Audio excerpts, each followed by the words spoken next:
नमस्कार, news 18 India के खास शो में आपका स्वागत है। मैं हूं आपके साथ सपना शुक्ला। गाजा युद्ध अब पूरे मिडिल ईस्ट का युद्ध बन गया है। सीज फायर के बीच में ईरान ने इजरायल को विनाश की धमकी दी है। ईरान के सुप्रीम लीडर अली खामनेई ने साफ साफ कह दिया है कि इजरायल ने जितने बम गाजा में गिराए, एक एक का बम का बदला ईरान इजरायल से लेने वाला है। इधर इजरायल ने ईरान को धमकी दी है कि अगर इजरायल पर ईरान ने हमला किया तो ईरान का भी वही हश्र होगा जो गाजा का हुआ है।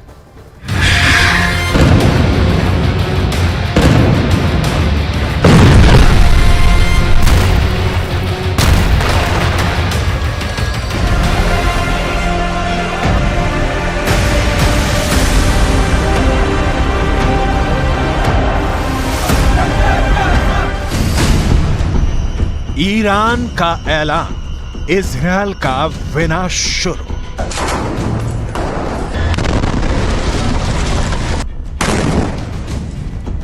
गाजा में भयंकर नरसंहार का बदला अब ईरान लेगा। ईरान के सुप्रीम लीडर अली खामनेई ने ऐलान कर दिया है कि भले ही हमास और इजरायल के बीच सीज फायर हो गया हो, लेकिन ईरान गाजा में गिराए गए एक एक इजरायली बम का खूनी बदला जरूर लेगा। ईरान ने यहां तक धमकी दी है कि वो इजरायल और अमेरिका को किसी भी कीमत पर नहीं बख्शेगा और अब इजरायल पर भीषण हमले शुरू हो चुके हैं।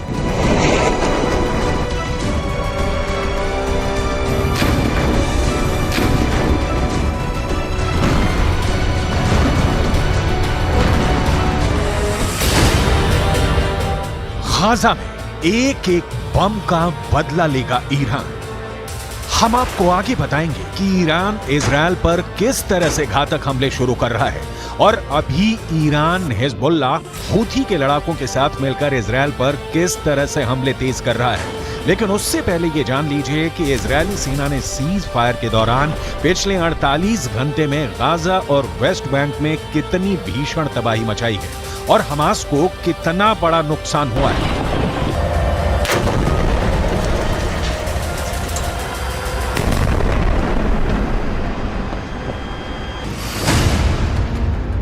इजरायल सुरक्षा बलों यानी आईडीएफ ने दावा किया है कि पिछले 24 घंटे में हमास के नौसेना बल के कमांडर को उसने मार डाला है।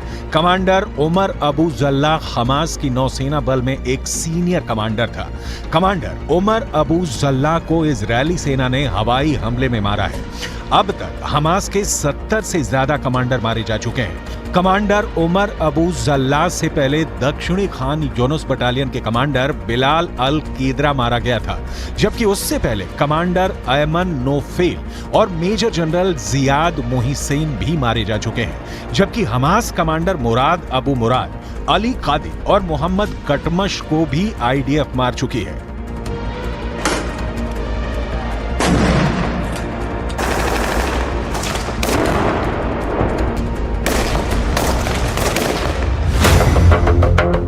इजरायल को नहीं बचा पाएगा सीज फायर। अब सवाल उठता है कि आखिर इजरायल के सामने ऐसी क्या मजबूरी हुई कि उसे हमास के साथ 4 दिन का सीज फायर करना पड़ा। ईरानी सेना के दावों के मुताबिक गाजा सिटी में इजरायली सेना को भी भारी नुकसान हुआ है। ईरान का यहां तक दावा है कि भले इजरायल अपने 70 सैनिकों के मरने का दावा करे, लेकिन हकीकत में इजरायल के 10 से 20 गुना सैनिक गाजा सिटी में सीधी जंग में मारे जा चुके हैं। इसीलिए ईरान के सुप्रीम लीडर अली खामनेई 4 दिन के सीज फायर शुरू होने के साथ ही ऐलान कर दिया था कि गाजा में गिराए गए एक एक इजरायली बम का बदला लिया जाएगा। इसी को लेकर ईरान की राजधानी तेहरान में ईरान सैनिक और लड़ाकों ने जबरदस्त प्रदर्शन किया है, जिसमें इजरायल को नक्शे से मिटाने की कस्में खाई गई हैं। तेहरान में हुए प्रदर्शन की तस्वीरों में साफ देखा जा सकता है कि जबरदस्त नारों के बीच इजरायल को मिटाने की कस्में खाई जा रही हैं।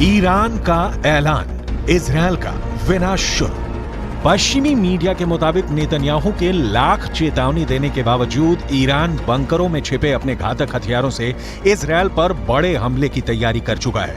एक अनुमान के मुताबिक इजरायल पर हमला करने के लिए ईरान ने शाहिद सीरीज के आत्मघाती ड्रोन तैयार कर चुका है। इसके अलावा मुहाजिर 10 अराश 2 ड्रोन भी ईरान के बेहद घातक हथियार हैं जो इजरायली शहरों को तबाह कर सकते हैं।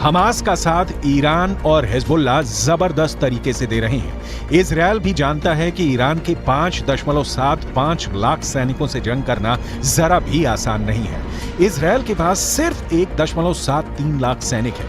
इजरायल की 4.65 लाख के रिजर्व फोर्स को जोड़कर भी इजरायल ईरान के आसपास नहीं टिकता है। अब ऐसे हालात के बीच इजरायल का ये कहना है कि वो पूरे मिडिल ईस्ट में कहीं भी कभी भी बमबारी कर सकता है।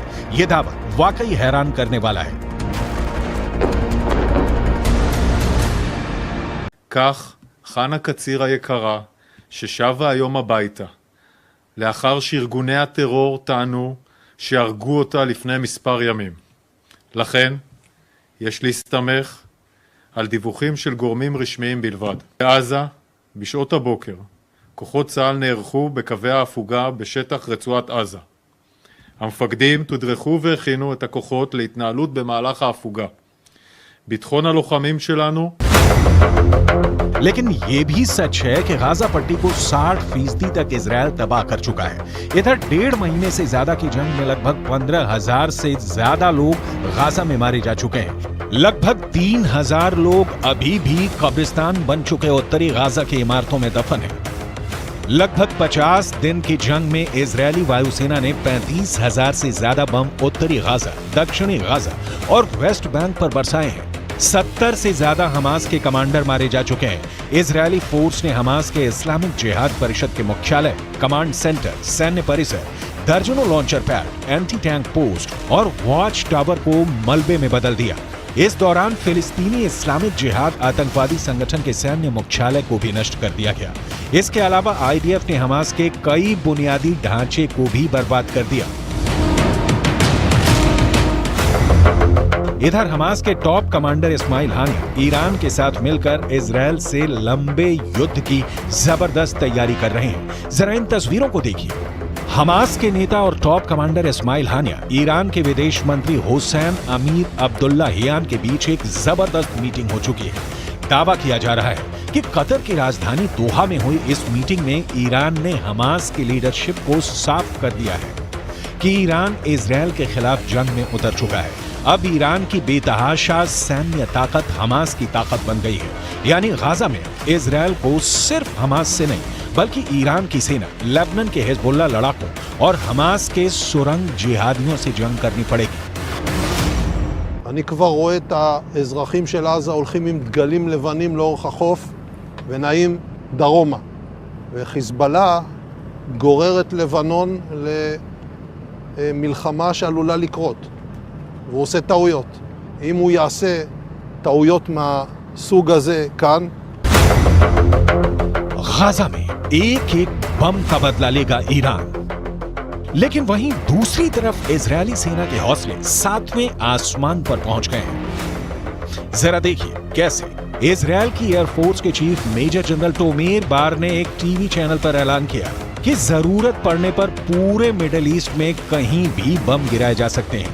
इजरायली वायुसेना प्रमुख की ओर से आए इस बयान को खास तौर से ईरान और हिजबुल्लाह के लिए चेतावनी की तरह देखा जा रहा है।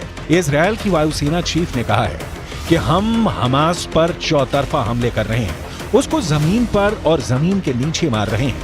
हमारे जवानों ने हजारों आतंकवादियों और उनके ठिकानों पर हमला किया है। हमने हमास को खत्म करने की कसम खाई है और हम उनको चुन चुन कर खत्म करेंगे। हमास के किसी भी ठिकाने और मददगार को नहीं छोड़ा जाएगा। इजरायल की वायुसेना पूरे मध्य पूर्व में जहां भी जरूरत होगी वहां कार्रवाई के लिए पूरी तरह से तैयार है।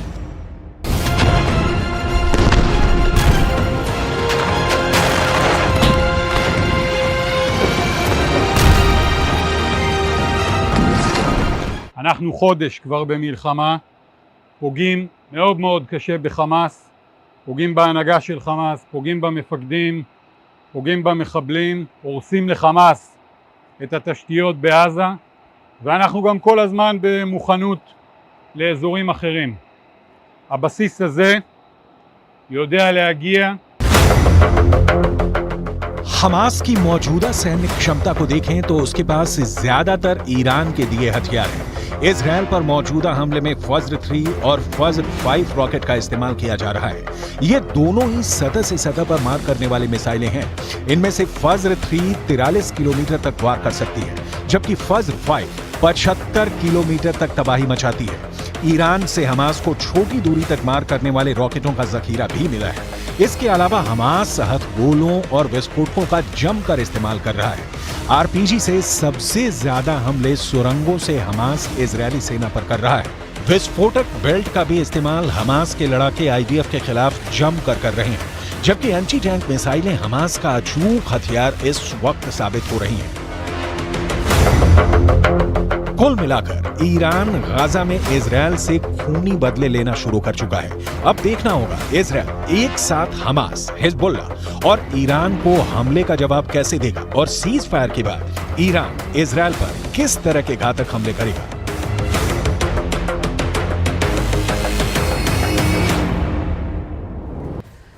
इजरायल की टेंशन ईरान ने बढ़ा दी है। ईरान ने जिस मिसाइल का पोस्टर 1 साल पहले दुनिया को दिखाया था, अब इजरायल को डर है कि इस मिसाइल से उसके 2 शहरों को पूरी तरह खत्म किया जा सकता है। यानी एक ही झटके में हजारों लोगों की मौत हो सकती है।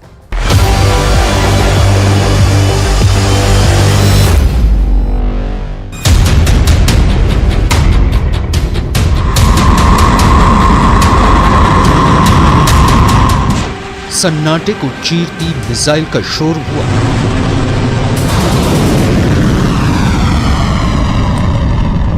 आवाज से 5 गुना रफ्तार वाली मिसाइलें लॉन्च होने लगी और फिर जमीन पर जोरदार धमाका होता है। इतना जोरदार कि जलजला आ जाता है। आग की लपटों के साथ जमीन का जर्रा जर्रा बिखर जाता है। धुएं का गुबार पूरे आसमान में छा जाता है। लगभग 50 सेकंड के इस वीडियो क्लिप से दुश्मन का कलेजा कांप उठा।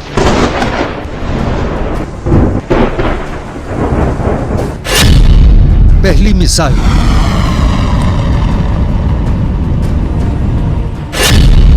दूसरी मिसाइल,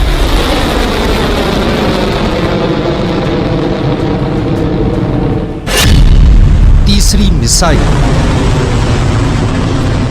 एक के बाद एक 3 मिसाइलें टारगेट पर छोड़ी जाती हैं और फिर तीनों अपने टारगेट पर कुछ इस तरह गिरती हैं।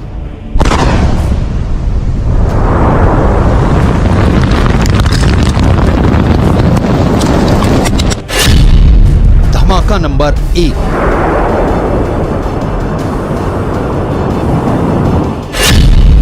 धमाका नंबर 2,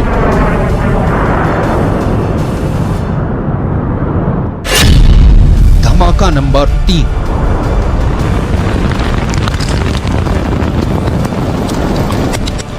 धमाका ईरान में किया गया, लेकिन इसकी आवाज तेल अवीव तक पहुंची। इस ब्लास्ट का शोर हजारों किलोमीटर दूर व्हाइट हाउस में भी सुना गया। इतना जोरदार धमाका था कि नेतन्याहू और बाइडेन का दिल बैठ गया।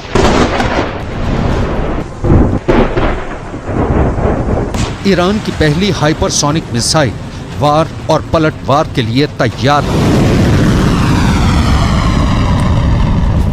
इस घातक हथियार की रेंज, इसकी रफ्तार, सब कुछ बहुत बड़ा सीक्रेट है जिसे ईरान अब दुनिया को बताना चाहता है। ईरान की ऐसी मिसाइल का पोस्टर 1 साल पहले छप गया था।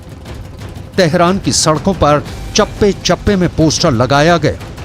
पोस्टर में मिसाइल की फोटो, साथ में टारगेट का नाम फारसी और हिब्रू में पोस्टर में लिखा था। 400 सेकंड में टारगेट तेल अवीव ध्वस्त। यह है ईरान की फतह 2 मिसाइल, रेंज 1.5 से 2000 किलोमीटर। यानी ईरान से इजराइल तक यह हमला करेगी और इसे रोकना नामुमकिन होगा।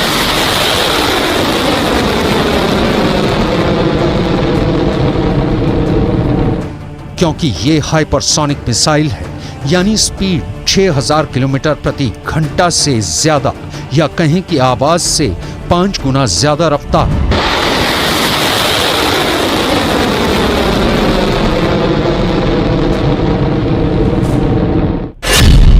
फतह का फारसी में मतलब होता है विजेता, और ईरान इसी नाम के जरिए नेतन्याहू को एक संदेश देना चाहता है।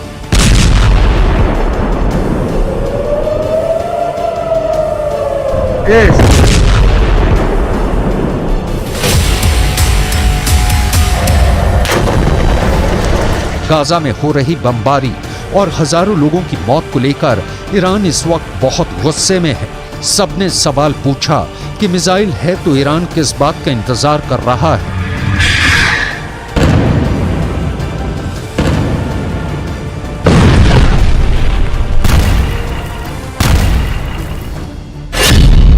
ये बात साफ है कि फतह का टारगेट इजराइल है। पिछले साल नवंबर में ईरान की इस्लामिक रिवोल्यूशनरी गार्ड कोर यानी IRGC ने दावा किया था कि उसने एक ऐसी हाइपरसोनिक मिसाइल बनाई है जो महज 7 मिनट के अंदर इजराइल को तबाह कर सकती है। यानी इजराइल को सिर्फ 400 सेकंड में बर्बाद करने का दावा किया गया, और अब फतह 2 सबके सामने है।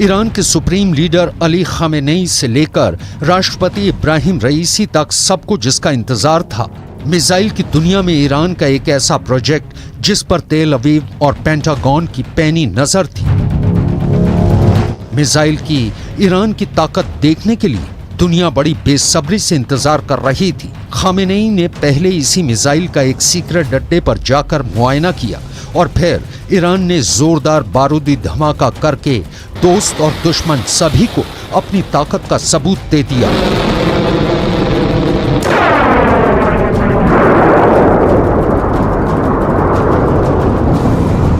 ईरान की पहली हाइपरसोनिक मिसाइल बनाने की सुगबुगाहट पिछले 1 साल से हो रही थी। 6 जून 2023 की तारीख ईरान के इतिहास में पत्थर पर लिखी इबारत बन गई, क्योंकि तब ईरान ने अपने राष्ट्रपति इब्राहिम रईसी की मौजूदगी में पहली हाइपरसोनिक मिसाइल बनाने का दावा किया।